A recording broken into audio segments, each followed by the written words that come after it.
اور بہرحال ہم نے نماز پڑھی، تو نماز کے بعد ہم نے دیکھا کہ مولانا مدنی کے ساتھ وہاں سے ان کے امام صاحب بھی چل رہے ہیں، وہ دوسرے بھائی جو ہمارے تھے، انہوں نے کہا کہ آپ کہاں گئے تھے؟ تو مولانا مدنی خود حاضر ہو گئے وہاں ان کی بریلویوں کی مسجد میں، انہوں نے کہا سلام کیا امام صاحب، السلام علیکم، امام صاحب نے کہا وعلیکم السلام، کہا میں مولانا مدنی ہوں، آپ کو کچھ شک ہے مجھ پہ؟ تو میں آج خود حاضر ہوا ہوں، مجھ سے اگر کوئی غلطی ہوئی ہوگی تو مجھے بتا دیں۔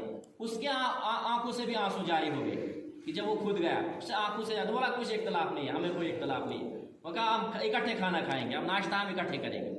یہ وہ طریقہ تھا کہ اگر جھگڑا بھی تھا تو جھگڑے کے باوجود بھی ایک دوسرے سے وہ ملنا جلنا نہیں چھوڑتے تھے، کسی کے مسئلے میں الجھتے نہیں تھے۔ یہ نہیں ہے ضروری جہاں جس کا نظم بنا اس کے نظم کے خلاف جاؤ۔ تو اس میں فرمایا کہ اس شعبان کے جو روزے ہیں ہوئے ہیں، تو دیکھا کہا کہ اتنا کسی اور مہینے میں میں نے دیکھا نہیں۔ آپ نے فرمایا رجب و رمضان کے درمیان یہ ایسا مہینہ ہے جس سے لوگ غافل ہیں، لفظ استعمال ہوئے، نسائی کی حدیث ہے، جسے وہ ان کے امام نے بھی، جس کو امام مانتے اس نے بھی صحیح کہا ہے کہ یہ غافل ہیں جس مہینے سے لوگ۔ یہ ایسا مہینہ ہے جس میں آدمی کے اعمال رب العالمین کے سامنے پیش کیے جاتے ہیں۔ یہ ایک ثبوت ملتا ہے کہ رب العالمین کے سامنے اعمال پیش کیے جاتے ہیں، جس میں آدمی کے اعمال رب العالمین کے ہاں پیش کیے جاتے ہیں۔ تو میں چاہتا ہوں، رسول اللہ صلی اللہ علیہ وسلم فرماتے ہیں، میں چاہتا ہوں کہ جب میرے اعمال پیش ہوں تو میں روزے سے رہوں۔ یہ ایک حدیث ہے۔ تو اس کے بعد فرمایا کہ سماوی آسمان پر اللہ اپنی شان کے مطابق شام سے ہی صبح طلوع آفتاب تک کہتا ہے ہر ایک کو، کہ حضرت علی اس کی روایت کرتے ہیں کہ حل من مستغفر، کوئی ہے مغفرت مانگنے والا۔ اس رات میں کوئی اور عبادت نہیں کہی گئی، کوئی عبادت کے طریقے نہیں کہ نفل کے، ہم بھی وہ جانتے ہیں کہ نفل کوئی جماعت سے پڑھے، وہ اس کی اجازت نہیں ہے، نفل کی اجازت ایسے نہیں ہے۔ ہاں نفل پڑھے، اللہ سے توبہ کرے، وہ جو تہجد کی رکعتیں ہیں وہ پڑھے، اللہ سے استغفار مانگے، روزی مانگے، نجات مانگے۔ تو اس کے بعد فرمایا حل من مسترزق، کوئی رزق مانگنے والا ہے میں اسے رزق دوں، کوئی مبتلا ہے کسی پریشانی میں اسے اس پریشانی سے نکالوں۔ اور ایک دوسری روایت میں آتا ہے، ابو موسیٰ الاشعری رسول اللہ صلی اللہ علیہ وسلم روایت کرتے ہیں، رسول اللہ صلی اللہ علیہ وسلم سے روایت کرتے ہیں کہ آپ نے فرمایا اللہ تعالیٰ نصف شعبان، کیونکہ عرب کے ہاں اس کو نصف شعبان کہتے ہیں، یا شب برات کا لفظ یہاں علماء نے کیا ہے بعد میں، کیونکہ یہ تدبیر ایک ہوتی ہے کہ برات کی رات، برات کہتے ہیں عربی میں۔ امام غزالی علیہ الرحمٰن نے اس کو کیا کہا، اس کو گھاٹی سے بھی تعبیر کیا ہے، کیونکہ پہاڑ تک لینے والا راستہ گھاٹی ہوتا ہے، اس کو مشتق کیا ہے اس کے ساتھ امام غزالی رحمۃ اللہ حجت الاسلام، تو جنہوں نے آیا الاسلام لکھی، جس کو ویریفیکیشن آف ریلیجس سائنسز کہتے ہیں، آج ہم کہتے ہیں، ان پہ بھی اعتراض کرتے ہیں، بس ان کو نہیں جانتے تھے۔ اس امام غزالی کے لیے ولیم مور لکھتا ہے کہ کرسچینٹی سسٹم سے باہر اگر کوئی بلیف سسٹم، وہ غزالین سسٹم ہے۔ امام غزالی علیہ الرحمۃ، جس کو حجت الاسلام کہتے ہیں، جب اسلام پہ کوئی اعتراض ہوتا ہے تو ہم امام غزالی رحمۃ اللہ کو پیش کرتے ہیں۔ جب انہوں نے ایک ہی کتاب لکھی، وہ جو ایک کتاب انہوں نے لکھی، تو یورپ میں جو گندا فلسفہ تھا جس میں وہ انہوں نے خدا نکال دیا تھا، اس ایک کتاب نے اس کے ان کے فلسفے کو ختم کر دیا تھا۔ پھر ہمارے ہاں سے مسلمانوں کا ایک فلسفی اٹھا ابن رشد، اس نے توفۃ اللہ، کیونکہ انہوں نے لکھا تھا توفۃ الفلاسفہ، کہ فلاسفروں کے ہاں کون سی خرابی ہوتی ہے، کہتے ہیں فلسفے میں خدا ملتا نہیں، ڈور کو سلجھاتا ہے، خدا ملتا نہیں، کیونکہ وہ الجھتا ہے چیزوں میں۔ تو امام غزالی نے اس رات میں بہت بحث کی ہے۔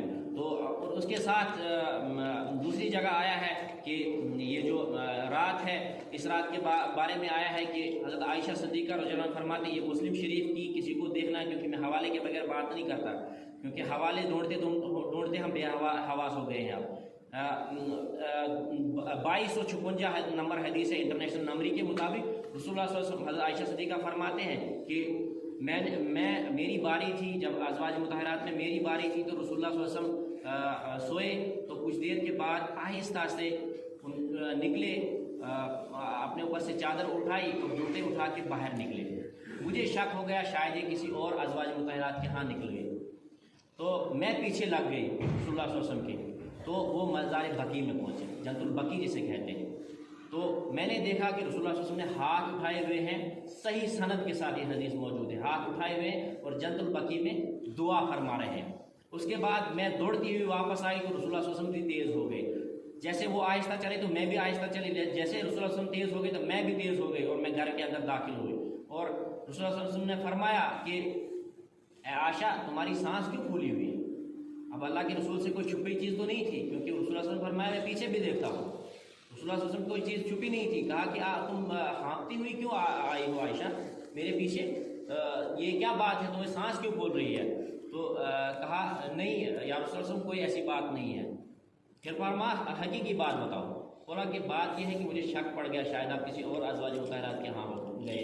کہا کہ آپ کو لگتا ہے کہ اللہ اور اس کا رسول آپ کے ساتھ غلط کر سکتا ہے؟ آپ نے کیسے کہا یہ سوچا؟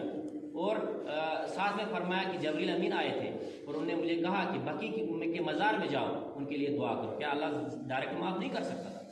یہ ہمارے لیے تھی کہ ان کے لیے بھی دعائیں کیا کرو، وہ جو دنیا سے چلے گئے ہیں ان کے لیے بھی دعائیں کرو۔ دعائیں مغفرت کو جو لوگ کہتے ہیں بس دعائیں مغفرت کچھ نہیں ہے، تو کہا کہ ان کے لیے دعا کیا کرو جا کے۔ صحیح سند کے ساتھ، کسی کو اعتراض ہو تو میں نکال کے دوں گا، صحیح سند کے ساتھ یہ حدیث موجود ہے کہ رسول اللہ صلی اللہ علیہ وسلم نے ہاتھ اٹھائے اور وہاں کی طرف ہاتھ اٹھائے۔ تو چلو ہم تو کہتے ہیں کہ قبلے کی طرف کرنا چاہیے، لیکن قبر کی طرف ہاتھ اٹھائے ہوئے رسول اللہ صلی اللہ علیہ وسلم کہا، کیونکہ انہوں نے قبر والے سے تو مانگ نہیں رہے تھے، اللہ سے مانگ رہے تھے ان کی مغفرت کے لیے، اور ان سے کہا کہ جلدی ہم تم سے آ کے ملیں گے۔ کیونکہ ایسا ہے کہ غریب وہ نہیں ہوتا جو پیسے سے غریب ہوتا ہے، غریب وہ ہے جو دنیا سے اعمال کے بغیر ہے، غریب وہ ہے۔ غریب اکبر بادشاہ تھا، اس کے مزار پہ آج بھی یہ لکھا ہوا ہے، جو مجھے شعر اب یاد آ گیا یہاں پہ، اکبر بادشاہ کی مزار پہ آج لکھا ہوا ہے، بر مزار ماں غریباں نئے چراغے۔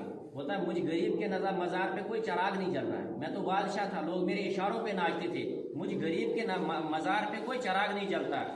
نے پرے پروانہ یابی، کہ نہ کوئی پروانہ جل رہا ہے، نہ سرید بلبلے، نہ کسی بلبل کی آواز، میری وہ حالت ہے۔ ملکہ نور جہاں جس کے اشارے پہ جہانگیر ناچتا تھا، بادشاہ جہانگیر، کیونکہ لاسٹ کے ٹائم میں جہانگیر کی حکومت پہ سب سے زیادہ غلبہ ملکہ نور جہاں کا تھا، اس کا اصل نام مہر النساء تھا۔ تو وہ ملکہ نور جہاں راوی کے کنارے دفن ہے، تو اس کے بارے میں شاعر نے کہا، راوی کے کنارے ایک ٹوٹا ہوا مکان، دن کو بھی جہاں شب کی سیاہی کا مکان، شب کی سیاہی کا سما، کہتے ہیں یہی ہے آرام گاہ نور جہاں، کہ وہ اب وہ آرام گاہ بن گئی ہے جس قبر کی طرف ہمیں خیال ہی نہیں ہے، جہاں ہمیں روشنی کے بغیر جانے والے ہیں۔ ہمارے والد صاحب بھی یہاں تھے، مشہور صاحب بھی یہاں تھے، آج نہیں، دنیا سے چلے گئے۔ جو ساتھ لیا وہی ساتھ ہے، جو انسان سے چھوٹ جائے ویسے ہم بھول جاتے ہیں جلدی۔ انہوں نے جو ہم سے ہمدردیاں کی، وفاداریاں کی، محبت سے ہر وقت پیش آئے، لیکن انسان کی عادت ہے، نسواں ہے، بھول جاتا ہے۔ تو آج ہماری یہ حالت ہے کہ ہمیں کوئی پوچھتا نہیں، 1.25 ارب لوگ دنیا میں، ہمیں کوئی پوچھتا نہیں۔ کسنا میں پوچھتا کہ بھیا کی استی کسی نے کہا تھا کہ ہمیں کوئی پوچھتا ہی نہیں، ہماری کوئی حیثیت نہ یونائٹڈ نیشن نہ کہیں، کیونکہ ہم بکھرے ہوئے ہیں۔ تو کہتے ہیں کہ دن کو بھی وہاں شب کی سیاہی، کیونکہ نور جہاں کے اس کے مزار کے باہر سے جب بھی کوئی نکلتا تھا تو وہ راوی کا اثر ایسا پڑا ہوا تھا اس پہ، مزار اتنا بدحال ہوا تھا کہ وہاں لوگ دن کو بھی ڈرتے تھے۔ جس نور جہاں کے اشارے پہ پوری سلطنت ناچتی تھی، اس نور جہاں کا وہ حال تھا۔ تو یہ چیزیں ہیں کہ ہمیں اس کے بعد کہا گیا کہ اس رات میں کس کی نجات نہیں ہوتی، اس کے بعد کہا گیا کہ اس رات میں مشرک کی نجات نہیں ہوتی، کیونکہ مشرک کے لیے کہا گیا کہ قرآن میں کہا ان الشرک لظلم عظیم، شرک جو کرتا ہے وہ سب سے بڑا ظلم کرتا ہے، کیونکہ اللہ کے ہاں سب سے بڑی برائی شرک ہے۔ تو ایک اور مطلب حدیث میں آیا ہے کہ 2 ان کی نہیں ہوتی ہے۔ اس کے بعد والدین کے بارے میں عاقل الوالدین، ماں باپ کے نافرمان، اور دوسرا کہا گیا ہے کہ شرابی مدمن الخمر، جو شراب پیتا، شراب سے تو ہماری بہت سارے لوگوں کی لت نہیں چھوڑتی، یہاں شراب پیو گے تو وہاں اللہ تو وہ کانٹے دار جاڑیوں دار وہ سخت وہ پلائیں گے، وہ پیپ پلائیں گے جو گلے سے نہیں اترے گی۔ اگر ادھر شراب میں یہاں کنٹرول کرنا، یہ امتحان گاہ ہے، امتحان گاہ میں تو کنٹرول کرنا پڑتا ہے، یہاں امتحان گاہ میں کنٹرول کرو گے، وہاں کیا کہا اللہ نے؟ کہا وَسَقَاهُمْ رَبُّهُمْ شَرَابًا طَهُورًا، کہ میری طرف سے پلائی جائے گی۔ اگر صبح ڈی سی صاحب ڈوڈا میں اعلان کر دیں کہ ہم نے بغلہ والے لوگوں کو سولر بانٹنے ہیں، صبح گاڑیوں میں جگہ ہی نہیں ہوگی، یا برت والے لوگوں کے، کسی بھی گاؤں کے لوگ، میں بغلہ کی بات نہیں کروں، ہم لوگ صبح گاڑی میں جگہ ہی نہیں، کیونکہ ڈی سی صاحب نے ہمیں بلایا ہے، ڈی سی صاحب اپنے ہاتھ سے دیں گے یا منسٹر صاحب اپنے ہاتھ سے، یہ اللہ فرما رہے ہیں، اس کائنات کے پروردگار فرما رہے ہیں، وَسَقَاهُمْ رَبُّهُمْ شَرَابًا طَهُورًا، میری طرف سے شراب طہور تمہیں پلائی جائے گی جنت میں، اور وہ جنت جو ابداً ابدا ہے، وہ جو نہ ختم ہونے والی کبھی ہے، جس کا عیش دوام ہے، جسے نہ ماضی کا پچھتاوا وہاں ہوگا نہ مستقبل کی پریشانی ہوگی۔ یہ تو ہمیں دنیا میں جینا ہے، لیکن موت چھٹی کا نام ہے اگر عمل اچھے ہو۔ موت چھٹی کا نام ہے، غم سے نجات پا گیا وہ شخص۔ تو دوسرا کیا کہا کہ دوسرا حدیث میں آیا، دوسرا مشاہن کہتے ہیں کینہ پرست کو، جو کینہ رکھتا ہے، جو بغض رکھتا ہے دل میں، کسی کے لیے بغض دل میں رکھتا ہے، کسی کے لیے بغض پالتا ہے، تو اس کے لیے مثال دی گئی کہ بغض کیا ہے۔ سیدی احمد جاوید صاحب نے بڑی بہترین کتاب لکھی ہے رذائل کہتے ہیں انہی برائیوں کو۔ ہین ہے، عجب کہتے ہیں دوسرے کو حقیر جان۔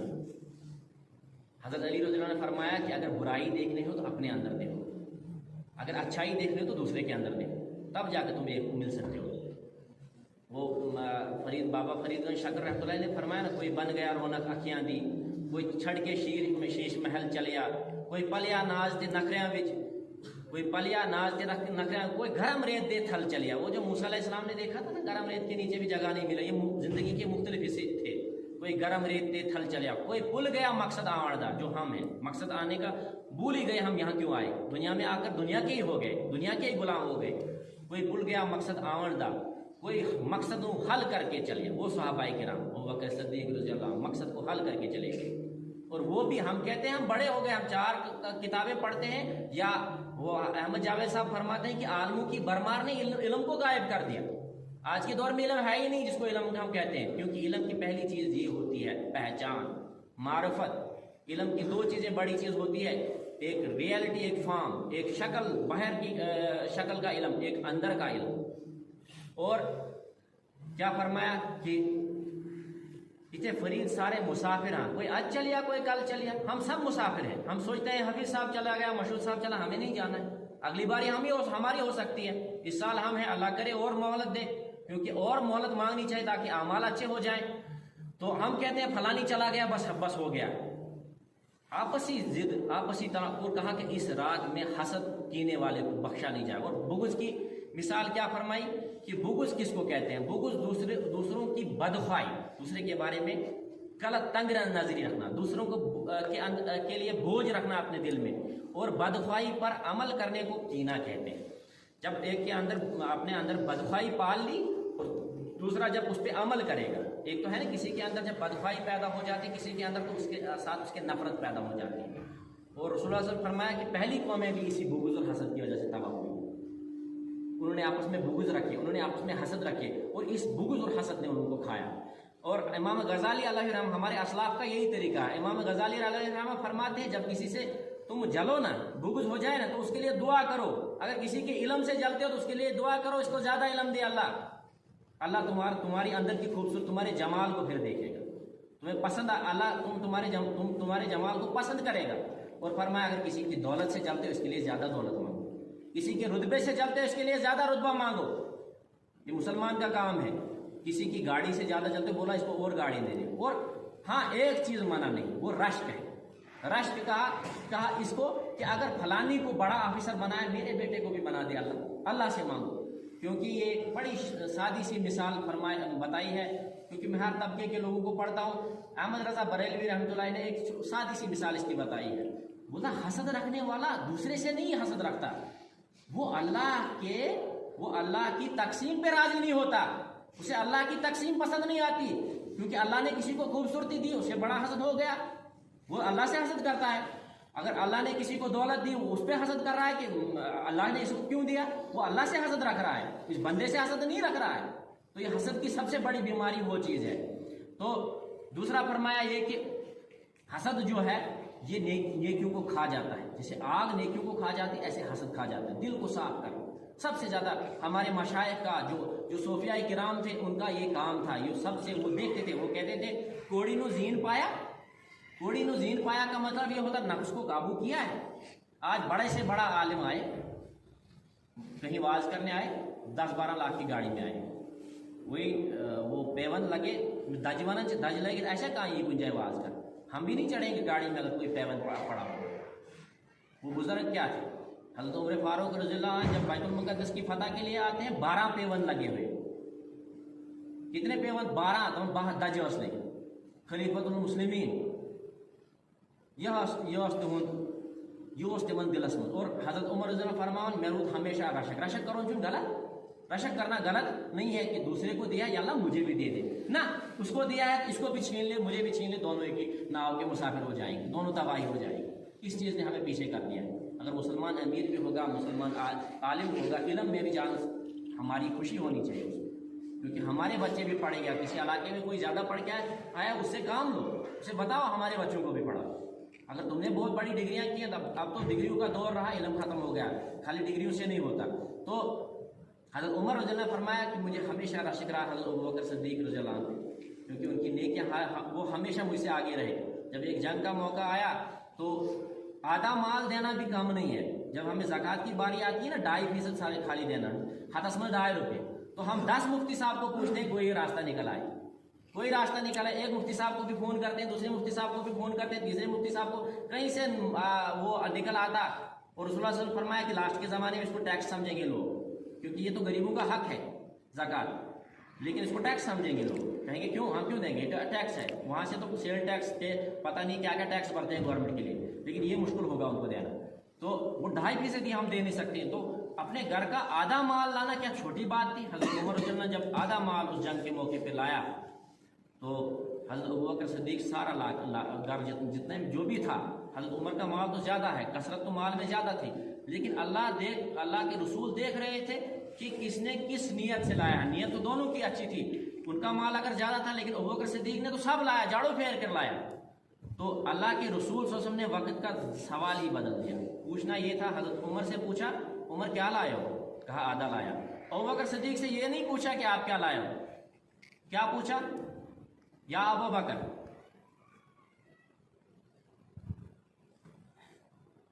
ترکت لأہلک, اپنے اہل و عیال کے لیے کیا چھوڑا ہے, پیچھے کیا چھوڑا ہے. پتا تھا کہ انہوں نے سب لانا ہے, اس لیے سوال ہی بدل دیا وقت کا. کہا پیچھے کیا چھوڑ آئے ہو. 2 لفظ استعمال ہوئے, ترکت لأہلک, اہل و عیال کے لیے کیا چھوڑ کے آئے ہو. تو فرمایا ترکت اللہ ترکت رسول, میں نے اللہ, میں کیا کوئی لاوارث ہوں. حضرت ابوبکر صدیق نے فرمایا کیا میں لاوارث ہوں, میں اللہ اور اس کے رسول کو گھر میں چھوڑ کے آیا ہوں, باقی سب لایا ہے. تو کہا میں اس پہ رشک کرتا تھا حضرت ابوبکر صدیق. اور حضرت عائشہ رضی اللہ فرماتی ہیں میرا ہمیشہ رشک حضرت خدیجہ الکبریٰ پہ رہا, کیونکہ میں ہمیشہ رسول اللہ صلی اللہ علیہ وسلم سے ان کی تعریف سنتی تھی. کہا رسول اللہ صلی اللہ علیہ وسلم کے پاس, کیونکہ عرب میں یہ ماحول نہیں تھا, صحابہ بھی دن کو نہیں آتے تھے رسول اللہ صلی اللہ علیہ وسلم کے پاس, کیونکہ دن میں لوگ قائل اللہ کرتے تھے, گرمی کا موسم تھا.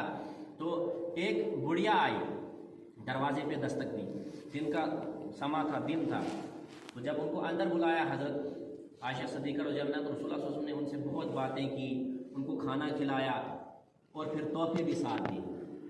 اور یہ قیدیوں کا بھی ہے, قیدیوں کے بارے میں بھی کہ ایجپٹن سوٹ, جب رسول اللہ صلی اللہ علیہ وسلم نے قیدیوں کو ایک بار رہا کیا ہے, اسلام نے اتنا خوبصورت ٹریٹمنٹ دیا ہے. ہم ان چیزوں کو ہمیں آگے لانا تھا, کیونکہ ویسٹ میں سب سے زیادہ اعتراض جنگی قیدیوں پہ ہوتا ہے اسلام کے اوپر. وہ بنو قریظہ کا ایک واقعہ ہے, وہ غلط فہمی ان کے یہاں ہے. تو میں نے کوشش اپنے کم علمی سے کوشش کی اس کی جواب دینے کی اپنے کتاب میں. تو بنو قریظہ کا جو واقعہ ہے, باقی مسلمانوں نے جو قیدیوں کے ساتھ کیا ہے, تو وہ ایک قیدی تھا, اس نے کہا, ابو عزیر, اس نے کہا کہ ہمیں تو انہوں نے کہا رکھا, رسول اللہ صلی اللہ علیہ وسلم نے کہا کہ ان کے ساتھ اچھا سلوک کرنا. تو صحابہ نے یہ عمل اپنایا کہ خود کھجوروں پہ گزارا کیا اور قیدیوں کو اچھی روٹی کھلائی. اور یہاں ایک اور چیز بتاؤں گا کہ ہم سائنس کے علم سے کتراتے ہیں, پیچھے بھاگتے ہیں.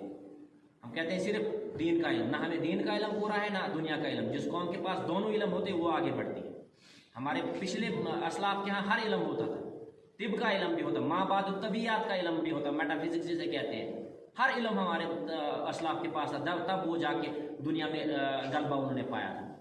تو بدر کے موقع پہ رسول اللہ صلی اللہ علیہ وسلم نے بہت سارے لوگوں کو آزاد کر دیا. کس پر, کہ تم پڑھاؤ گے, مشرکین پڑھائیں گے مسلمانوں کو. انہوں نے حدیث پڑھانی تھی, قرآن پڑھانا تھا, وہ تو پانتے نہیں تھے اس کو, تبھی تو جنگ کرنے آئے تھے. لیکن کس کی, علم کی اتنی اہمیت ہے اسلام میں کہ کہا کہ ان کو لکھنا پڑھنا سکھاؤ. تبھی قرآن کی پہلی آیت ہی اتری, اقرأ بسم ربک الذی خلق, پڑھو پڑھو. حالانکہ رسول اللہ صلی اللہ علیہ وسلم تو عربی تو جانتے تھے, لیکن بعد میں سب مفسرین نے لکھا ہے تخفیف پہ لایا گیا, کیونکہ رسول اللہ صلی اللہ علیہ وسلم پڑھے تو نہیں تھے. تو اس کے پیچھے بھی ایک مقصد تھا, کیونکہ بعد میں بھی لوگوں نے کہا, آج بھی لوگ کہتے ہیں کہ یہ تو رسول اللہ صلی اللہ علیہ وسلم کی اپنی لکھی ہوئی کتاب ہے, لیکن دعویٰ ہے قرآن کے اندر کہ ایک آیت ہے اس جیسی لاؤ. ابن مکافہ بہت بڑا مجھے وہ واقعہ بھول جائے گا، اس کے بعد یہ بتاؤں گا. تو یہ کہا گیا کہ یا رسول اللہ جب وہ بڑھیا چلی گئی تو کہا کہ یا رسول اللہ آپ کو تو اتنا کسی کی تعظیم کرتے نہیں دیکھا، اس بڑھیا کی اتنی تعظیم آپ نے کی، اس کو سوٹ بھی دے دیا ساتھ، اس کو یہ گفٹ بھی ساتھ دیا. کہا یہ خدیجۃ الکبریٰ کی سہیلی تھی، یہ وہاں آیا کرتی تھی خدیجہ الکبریٰ جب ہم مکے میں ہوتے تھے، ان سے باتیں کیا کر. تبھی کہا گیا کہ والدین کے دوست بھی جو ہیں ان کے ساتھ بھی حسن سلوک کرو، جو ماں باپ کے دوست ہیں ان کے ساتھ بھی حسن سلوک کرو، ان کے ساتھ بھی اچھا رہو. تو المکافہ تو کہا کہ مجھے اس وقت رونا آ گیا. کہا یا رسول اللہ صلی اللہ علیہ وسلم مجھے رشک آیا، حسد نہیں تھا، رشک آ گیا کہ اتنا محبت کرتے تھے رسول اللہ صلی اللہ علیہ وسلم حضرت خدیجہ الکبریٰ. کیونکہ ایک واقعہ ہے رسول اللہ صلی اللہ علیہ وسلم کا، کیونکہ پہلی بار پہلا مسلمان عورتوں میں حضرت خدیجہ الکبریٰ ہے. تو کہا کہ رسول اللہ صلی اللہ علیہ وسلم ایک بستی سے گزر رہے تھے تو انہوں نے غریبوں کی بہت بری حالت دیکھی. آج دنیا میں بہت غربت ہے، سختی ہے، تکلیف ہے. دین صرف اتنا نہیں ہے کہ حافظ کرنا تو بس قرآن رٹ دینا، دین میں حقوق العباد بھی رکھے ہیں، غریبوں کے کام آنا، مسکینوں کے کام آنا. آج اتنی بھوک مری ہے، اتنی سختیاں، اتنی تکلیف میں انسانیت ہے، غیر مسلم بھی تکلیف میں. وہ جو حضرت عمر رضی اللہ عنہ کا دیکھا تھا نا، وہ یہودی کو کٹورا لے کر، کہا اس کی حالت یہ کیوں ہے؟ وظیفہ سب سے پہلے حضرت عمر نے لگایا. کہا اس کی حالت یہ کیوں ہے؟ کہا نہیں یہ یہودی بوڑھا ہے. کہا یہودی جوان تھا تو اس سے لیتے تھے تم جزیہ، اب اس کو یوں ہی چھوڑ دیا، اس کو مسلمانوں کے خزانے سے دے دو. اور حضرت عمر بن عبدالعزیز نے فرمایا کہ مسلمانوں کے خزانے سے غیر مسلم قیدی بھی چھڑائے جائیں گے.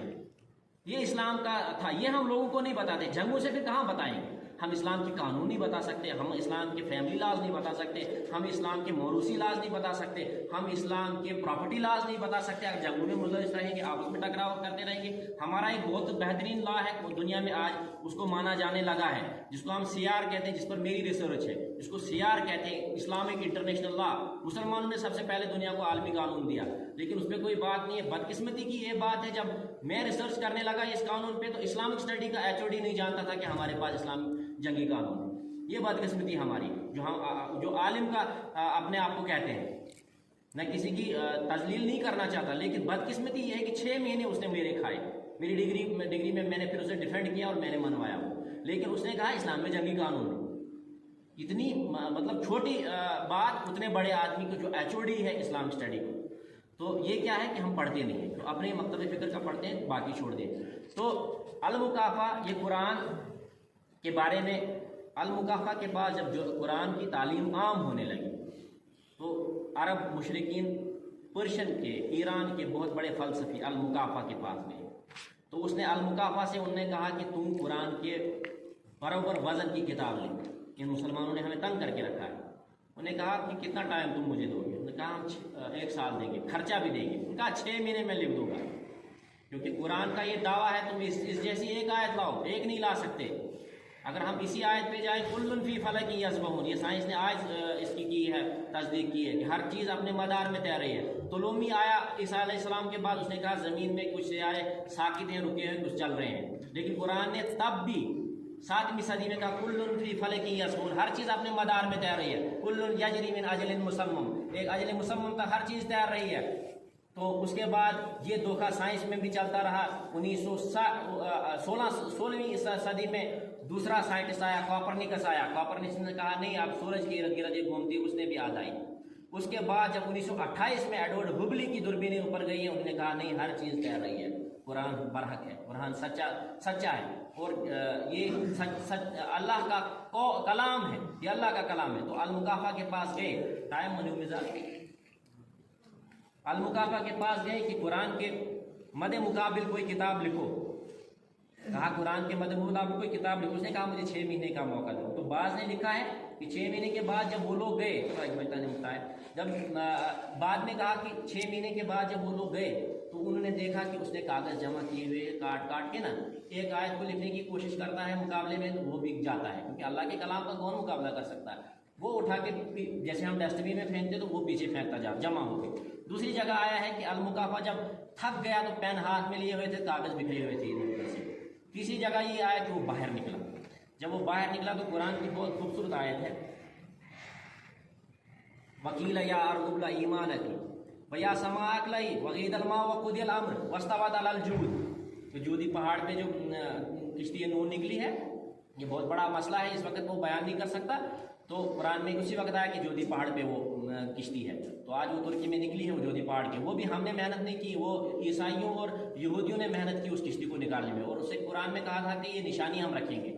تو اب ایران ترکی کی گورنمنٹ نے کہا ہم ادھر لائبریری بنائیں گے تاکہ اس کو دیکھیں آ کر لوگ کہ یہ نشانی ہے۔ اور آج کے سائنٹسٹ کہتے ہیں کہ جو اس میں جیولوجی کی سائنس ہوتی ہے تو وہ کاربن ڈیٹنگ کے ذریعے وہ پتہ کرتے ہیں یہ کتنی پرانی ہے، کیونکہ یہ تاریخ سے پہلے کا واقعہ ہے، اس میں صرف بائبل میں اس کا ذکر ہے اور قرآن میں کشتی نوح کا ذکر ہے، باقی کسی تاریخ میں ذکر نہیں ہے۔ لیکن وہ سائنٹسٹ بھی کہتے ہیں کہ شام اور عراق کے درمیان، کیونکہ اس وقت کی دنیا وہی تھی کہ پوری دنیا میں طوفان نوح نہیں آیا ہے، کیونکہ اس وقت کی جو دنیا تھی وہ اتنے ہی میں محدود تھی، تو اس نے اتنے ہی میں طوفان آیا ہے۔ تو سائنس آج اس کی تصدیق کرتی ہے کہ 4800 سال پہلے یہاں ایک طوفان آیا ہے، اس کو تباہ کر گیا ہے، اس علاقے کو تباہ کر دیا ہے، جب ان لوگوں نے مانا نہیں، جب حضرت نوح علیہ السلام نے دعا مانگی رب لا تذرنی علی الارض من الکافرین دیارا۔ آج ہم اس دعا سے ڈرتے ہیں، کیوں میں کبھی جب مجھے یہ زبان پہ دعا آتی میں ڈرتا ہوں کہیں میں بھی کافر تھوڑی اسی کو کہتے ہیں صرف جس نے کلمہ نہیں پڑھا، کافر کے تو بڑے معنی، ہم اللہ کے جو احکام ہیں 100 بار توڑتے ہیں۔ تو کہتے ہیں کہ ایک بچی یہ آیت پڑھ رہی تھی ایک دیوار پہ، کتنا قرآن کا شوق تھا کہ ایک بچی اپنے گھر کے وہ ونڈو پہ نکل کے یہ قرآن کی آیت پڑھ رہی، تو اس نے کہا میں تو ختم ہو گیا المقافہ نے، اب میں کیا اس کا مقابلہ کر سکتا ہوں، اس آیت کا میں مقابلہ، اس قرآن کا مقابلہ نہیں کر سکتا، یہ قرآن کی سب سے خوبصورت آیت ہے۔ تو اس کے بعد یہ کہ حسد کتنی بری چیز ہے، اس پہ ایک مجھے مثال یاد آئی کہ حضرت مولانا روم رحمۃ اللہ علیہ نے لکھا ہے، جس کے بارے میں علامہ اقبال فرماتے ہیں کہ یہ میرے استاد ہیں، تو مرشد رومی، تو ہم کہتے ہیں دیومالائیں، دیومالائیں ان کے ذہنوں میں ہے جو یہ دیومالائیں کہتے ہیں، ورنہ دو ہی لوگ ہیں جنہوں نے شاعری میں قرآن کی تفسیر کی ہے، ایک مولانا رومی ہے اور علامہ اقبال ہے۔ جیسے جامی نے کہا تھا کہ یہ جو ہے مولانا رومی نے جو تفسیر قرآن کی، انہوں نے کہا نہیں تھا کہ یہ قرآن ہے، انہوں نے کہا تھا تفسیر قرآن کی، انہوں نے اپنے اشعار میں کی، کیونکہ بہت سارے واقعات میں پیش نہیں کر سکتا اس وقت کی، بہت سارے واقعات کی بہت تفسیروں میں سمجھ نہیں آتے، مولانا رومی کے ایک حقائق سے سمجھ میں آ جاتے ہیں، ایک حقائق سے سمجھ میں آ جاتے ہیں وہ چیز۔ تو علامہ اقبال نے کہا تیری خرد پہ چھایا ہے فرنگ کا فسو، مجھے فلسفے پڑھے ہیں فرنگ کے، تیرا علاج آتش رومی میں، تم مثنوی رومی پڑھ، اس میں تیرا علاج ہے۔ عبدالباری ندوی رحمۃ اللہ علیہ مفسر قرآن بنے، عبدالماجد دریابادی جن کی تفسیر ماجدی ہے، وہ کہتے ہیں میں ایتھیسٹ تھا، میں ملحد تھا، I was a atheist follower of J S مل، میں جے ایس مل ایک فلسفی تھا، میں اس کا فالوور تھا، میں ملحد بن گیا تھا، لیکن میں نے مولانا روم نے مجھے واپس لایا اسلام میں، پھر وہ اس مولانا رومی کی اس شاعری نے اسے مفسر قرآن بنا دیا۔ تو مولانا روم لکھتے ہیں حسد پہ، بہت خوبصورت گفتگو، کیونکہ آج کے دور میں یہ بہت عام ہو گیا حسد۔ کیوں؟ جب ہم بچوں کے درمیان کہتے ہیں، ہم کہتے ہیں فلانی بھی برا، فلانی عالم بھی برا، فلانی عالم بھی برا، فلانی لوگ بھی برے، فلانی ہمسائے بھی برے، تو بچوں کے ہاں سائیکالوجی، وہ مینٹلٹی یہ بن گئی، وہ کہتے ہیں سب جب برے ہیں تو پھر اس دنیا میں رہنے کا کیا فائدہ۔ وہ کبھی خودکشیوں کی طرف جاتے ہیں، کبھی اپنے آپ کو مارنے بیٹھتے ہیں۔ ماحول ایسا بنانا ہے نہیں، اللہ نے جس مخلوق کو بنایا اچھا ہی بنایا۔ کہتے ہیں کہ کشمیر میں جو وہ یاربل کہتے ہیں نا، کشمیر میں وہ یاربل میں عورتیں جب وہ کپڑے دھوتے تھے، وہاں سے ایک چھوٹے قد کا آدمی جاتا تھا، تو وہ عورتیں ہنستی تھیں، جب وہ عورتیں ہنستی تھیں تو وہ کچھ کہتا نہیں تھا، صبر کرتا تھا۔ ایک دن اس نے کہا بھی ہم کو جواب دینا ہی پڑے گا، کیونکہ پتہ نہیں کسی اور کو، میں تو صبر کرتا ہوں، کسی اور کو یہ کل کو مذاق کریں گے۔ تو انہوں نے کیا کیا، انہوں نے اس دن پھر ہنسا، تو وہ چھوٹے قد کا آدمی پیچھے مڑ گیا۔ حضرت عائشہ صدیقہ رضی اللہ عنہا نے کسی کو ٹھینگنی کہا تھا، اس پر رسول اللہ صلی اللہ علیہ وسلم نے ڈانٹا تھا کہ یہ مت کہو، کسی کی تذلیل مت کہو، تو انہوں نے تو محبت سے کہا تھا، لیکن پھر بھی رسول اللہ صلی اللہ علیہ وسلم نے ڈانٹ دیا یہ مت کہو۔ تو انہوں نے کہا تم مجھ پہ نہیں ہنستے، ان عورتوں سے کہا تم مجھ پہ نہیں ہنستے، تم تو اس پہ ہنستے ہو جس نے مجھے چھوٹا بنایا، جسے مجھے چھوٹے قد کا بنایا تم اس پہ ہنس رہے ہو، تم اللہ پہ ہنس رہے ہو، تم کہاں مجھ پہ ہنس رہے ہو۔ تو مولانا رومی فرماتے ہیں حسد کے بارے میں، بولتے سلیمان علیہ السلام نے جب جانوروں کو بلایا، سب جانوروں کو بلایا اور ان کی خصوصیات پوچھی کہ اس میں کیا خصوصیات ہیں، تو وہاں ہدہد آ گیا۔ ہدہد کے بارے میں قرآن میں بھی آیا، بہت خوبصورت جانور ہے۔ تو کہتے ہیں نا کوا کالا ہوتا ہے، تو جو حسد رکھتا ہے کوے کی طرح کالا ہو جاتا ہے اندر سے، بہت بری چیز ہے، تو اس سے بچنا چاہیے۔ تو کسی کے ساتھ اختلاف اسے کہو بھائی مجھے تجھ سے یہ اختلاف ہے، دور کر دیں، آپسی رنجش دور کر دیں، کیونکہ قطع رحمی کو رسول اللہ صلی اللہ علیہ وسلم نے پسند نہیں فرمایا، اللہ اس کو بخشتا نہیں جو قطع رحم ہوتا ہے، جو کسی کے ساتھ توڑ پھوڑ کرتا ہے، کسی کے ساتھ اچھا نہیں رہتا۔ تو مولانا بھی فرماتے ہیں جب اس سے پوچھا اس سے حدود سے کہ تجھ میں کیا خصلت خاص ہے، کیونکہ وہ چرندوں پرندوں اور یہ جو جنات سب کے ان کو بادشاہ دی مملکت دی تھی، تو انہوں نے کہا کہ مجھ میں یہ خصلت ہے کہ میں دور سے آسمان سے مطلب اوپر سے نیچے زمین میں دیکھتا ہوں پانی کہاں ہے، زمین کے اندر پانی کہاں ہے۔ اس کی میں سائنسی شواہد پیش کر سکتا ہوں لیکن اس وقت ٹائم نہیں۔ ایک بات کہہ دیتا ہوں چھوٹی سی، وہ جو ٹڈی ہوتی ہے سبز رنگ کی ٹڈی ہوتی ہے، آج کی سائنس بولتی ہے کہ اگر وہ اس کا مادہ اور وہ جو نر ہے، اگر نر اس کا دالی میں ہوگا اور مادہ یہاں ہوگی، مادے پہ اگر اٹیک ہوگا، یہ سائنس کہتی ہے، مادے پہ اگر اٹیک ہوگا وہ اپنی پر رگڑتی ہے، جب وہ پر رگڑتی ہے تو نر کو دالی میں پتہ چل جائے گا کہ میرے مادے پہ اٹیک ہو گیا ہے۔ یہ آج کی سائنس بھی بولتی ہے مینس ماسٹر اٹیک ان کا پر دائل پٹ یا بیل پٹ ہے انسان مدد خطرے جو تیز ہے کہ ان اللہ تعالیٰ کو اور یہ مشہور وجدان چلو کن بگڑ کر وقت پر کاٹ تو بات پھر فرمایا کہ میں دور سے دیکھتا ہوں زمین میں کہاں پانی ہے۔ تو حضرت سلیمان علیہ السلام نے فرمایا تو بڑے کام کی چیز ہے، تو ہمارے خراول میں رہنا چاہیے، تو ہمارے ساتھ ساتھ رہنا چاہیے تاکہ ہم صحراؤں میں چلتے ہیں تو ہمیں پانی کی خبر دے گا۔ تو کوے کو حسد ہو گیا، کوا حضرت سلیمان علیہ السلام کے دربار میں استغاثہ لے کر آ گیا، کیس لے کر آ گیا، حسد کا کیس، کہ کیا کہا زاگے کو حکم خدا را منکرست، کیونکہ کبھی کبھی میں جب اس کو خود بھی گنگناتا ہوں بہت اچھا خوبصورت لگتا ہے، کہ فرمایا کہ یہ کوا جو ہے، یہ جو ہدہد ہے، یہ تو بڑی بڑی باتیں کرتا ہے، بولتا ہے زمین کے اندر پانی دیکھتا ہوں، اس کو زمین پہ لگا ہوا جال نظر نہیں آتا جب قیدی اس کو جال میں پھنساتا ہے۔ حضرت سلیمان علیہ السلام نے کہا ہاں یہ بات تو اس کا تو جو دعویٰ ہے یہ تو سخت ہے۔ تو اس نے ہدہد سے پوچھا ہدہد تو بتا تو کیا اس کی دلیل پیش کرتا ہے؟ تو اس نے کہا زاگے کو حکم خدا را منکرست، کہا کہ کوے تو خدا کے حکم کا منکر ہے، وہ میرا اجل ہوتا ہے، میرے آنکھوں پہ پردہ پڑ جاتا ہے جب موت قریب آ جاتی ہے، ورنہ میں زمین میں کے اندر دیکھ سکتا ہوں۔ دوسرا کیا کہا گر ہزاراں عقل دارت کافر است، اگر تجھے اللہ کے تقدیر پہ انگلی اٹھاتا ہے کہ میں دیکھ نہیں سکتا ہوں، تو ہزار عقل رکھتا ہو، ہزار دانائی رکھتا ہو، ہزار شعور رکھتا ہو، تو کافر ہے۔ کوے سے کہا ہدہد نے۔ آگے کیا کہا من ببینی دام را اندر ہوا، میں ہوا کے اندر سے دے دیتا ہوں اس جال کو۔ کیا کہا من ببینی دام را اندر ہوا کیوں قضا آید شود دانش بخواب، لیکن ہوتا کیا ہے جب قضا آتی ہے تو میری عقل، دانش بخواب کہتے ہیں عقل کو کہتے ہیں کہ اگر اس وقت سو جاتی جب میری قضا آ جاتی، جب قضا کا وقت آتا ہے اس پہ سوال اٹھاتا ہے۔ آگے کیا کہا میں سیاہ، چاند سیاہ ہو جاتا ہے، گردت بدیگر آفتاب، اور آفتاب میں گرہن پڑ جاتا ہے جب اللہ کا مقدر سامنے آ جاتا ہے۔ تو یہ چیزیں ہیں کہ انسان کو اس رات سے بھی ایک یہ چیز ملتی ہے کہ اللہ کے ہاں استغفار کرنا چاہیے، امت کے لیے دعا کرنی چاہیے، اتحاد کے لیے دعا کرنی چاہیے۔ تو دل اگر مردہ ہو جائے، اس کی بڑی مثالیں آئی ہے کہ الا ان فی جسد مدغۃ، حدیث ہے بخاری شریف کی 52 نمبر حدیث، الا ان فی جسد المدغۃ اذا صلحت صلحت الجسد، کیا فرمایا کہ کلہ و اذا فسدت الجسد کلہ الا وہی القلب، قرآن نے سب سے زیادہ دل پہ زور دیا۔ کیا کہا سن لو، بدن میں ایک ایسا گوشت کا ٹکڑا ہے جب وہ درست ہوتا ہے تو سارا جسم درست ہوتا ہے، جب وہ بگڑ جاتا ہے تو سارا جسم بگڑ جاتا ہے، جب دل بگڑ جاتا ہے تو سب بگڑے ہوئے ہمارے آج کے دل، کیونکہ ہم ظاہر پہ لگے ہوئے ہیں سب سنوارنے خوبصورت کرنے، ظاہر کو سجانے سے کچھ نہیں ہوتا۔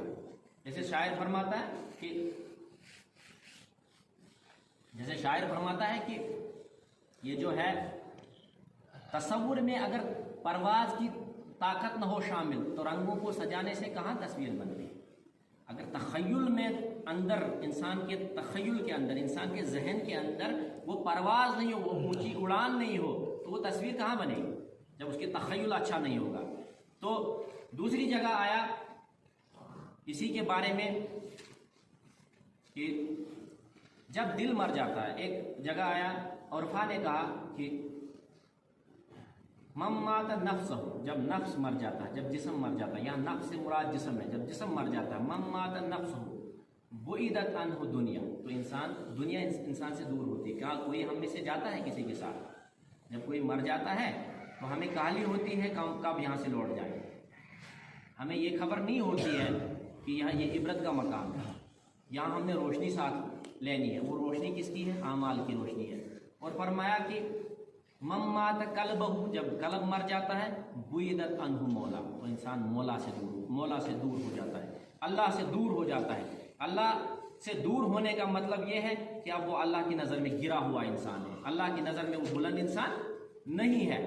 اور فرمایا کہ دل کی اگر 3 کیفیتیں ہو جائیں، دل کی اگر 3 کیفیتیں 3 جگہ نہیں ہوتی، 3 کیفیتیں 3 جگہ اگر نہیں ہوتی تو پھر سمجھ لو وہ حدیث بھی ایسی ہے کہ سائنس بھی انہی 3 چیزوں کو، 3 وینیں جب ہارٹ کے اندر ہوتی ہے نا، جب پہلی وین بلاک ہو جاتی ہے تو اس کا علاج بنتا ہے، جب تینوں وین بلاک ہوئے پھر آپریشن کرنا پڑتا ہے. یہ 3 وینیں وہ ہارٹ کی ہے. 3 ہی حضور پاک صلی اللہ علیہ وسلم نے فرمایا کہ 3 جگہ پہ اگر 3 جگہوں پہ کیفیت یہ نہیں ہوتی ہے تو انسان جو ہے، انسان کا قلب اگر 3 جگہوں یہ کیفیت نہیں ہوتی، کیا فرمایا؟ ان دا سماعل قرآن، جب قرآن پڑھا جائے تو آپ کی کیفیت اگر نہیں بدلتی، آپ کے ہاں رنگ نہیں بدلتے چہرے کے. دوسرا کیا فرمایا؟ فی مجالس الذکر الا بذکر اللہ تطمئن القلوب. اب بہت سارے لوگ اس پہ اعتراض کرتے ہیں، ذکر نماز بھی ہے لیکن ذکر الگ بھی ہے، ذکر سبحان اللہ بھی ہے، الحمدللہ بھی. اس کی مثال میں قرآن سے دوں گا. جب حضرت ہارون علیہ السلام مچھلی کے پیٹ میں تھے، کیا وہ اللہ نے فرمایا کہ اگر تم نے وہاں میرا ذکر نہیں کیا ہوتا تو تم قیامت تک وہیں رہتے. تو مچھلی کے پیٹ کے اندر کیا وہ نماز پڑھتے؟ کوئی ذکر ہی تھا نا. کیا کہا وہ مجھے اس وقت یاد نہیں آ رہا ہے کہ کیا کہا کہ مجھے یہاں سے لا الہ الا سبحانک انی کنت من الظالمین، اس اندھیری سے مجھے نکال. یہ ذکر. اور ایک حدیث پاک میں آتا ہے قیامت کے دن جب سب توڑ پھوڑ ہوگی تو ان مومنوں کی خوراک ان کا ذکر ہوگی، ذکر خفی اگر کیا ہوگا، کیونکہ انسان کے وجود کے اندر لطائف ہے، مختلف لطائف ہے. تو تیسرا کیا فرمایا کہ ذکر کی مجلس میں اگر دل نہیں لگتا ہے، اٹھ کے بھاگ جاتا ہے. اگر ذکر کی مجلس لگی ہے تو وہ اٹھ کے بھاگ جاتا ہے تو سمجھنا اس کا دل مردہ ہے. تیسرا کیا فرمایا؟ فی وقت الخلوت، اور خلوت میں اگر اسے اللہ یاد نہیں آتا تو سمجھو اس کا دل مردار ہو چکا ہے، یہ مردہ ہو چکا ہے، اس کا دل اب زندہ نہیں رہا. تو واقع دعوانا الحمدللہ رب العالمین.